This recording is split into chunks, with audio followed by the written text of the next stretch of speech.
So I know, right? I know. I mean, it's actually, I think it's more stupid than it is crazy.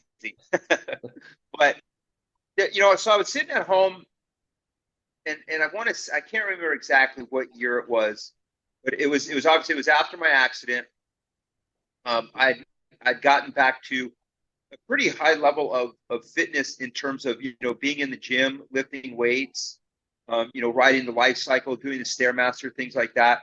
I was sitting at home watching TV, and it's NBC Channel 4, and they're every year they would put on the Ironman Hawaii triathlon, and just it's just by chance, and I'm sitting here watching TV, and I'm watching this triathlon, and so every year they do this triathlon, there's always a big story that they highlight, and the story that year, and like I said, I mean, I want to say it was maybe like 1995, so maybe like 6 to 9 months, maybe a year after my accident, somewhere in that time frame.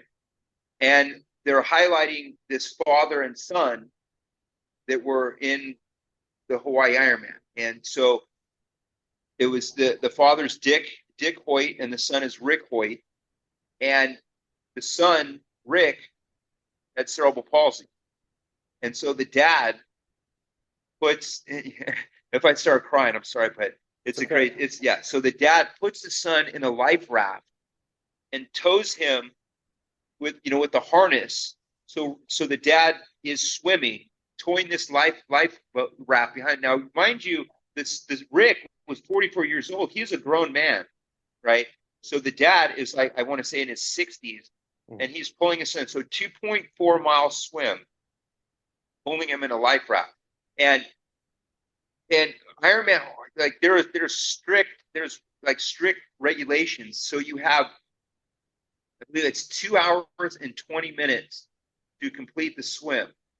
And if you don't complete the swim in 2 hours and 20 minutes, you're disqualified. You can't continue. So the dad finishes the swim, right? And he's got a bunch, people that are helping, because they have to carry Rick, from the water up the steps to there in the transition where the bikes are. So then he's got a bike, literally, that's been retrofitted with a seat on the front of the bike. Okay. And he literally 112 miles. And I mean, if you've ever been to Hawaii, it gets windy. And I mean, he ride 112 miles with his son on the front of this bike. And it's the same thing for the bike portion. If you don't get back to the transition area by 5:30 p.m., you're disqualified. You can't go on the run. So he makes it through the bike, and then he's got, I mean, we've all seen people with baby joggers.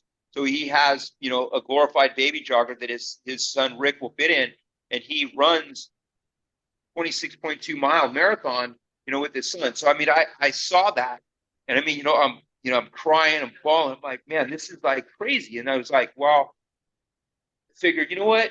If I could do something like that, I could probably motivate, a lot of people to not want to do Ironmans or triathlons, but just motivate people to maybe be healthy, be fit, maybe change their life in some way.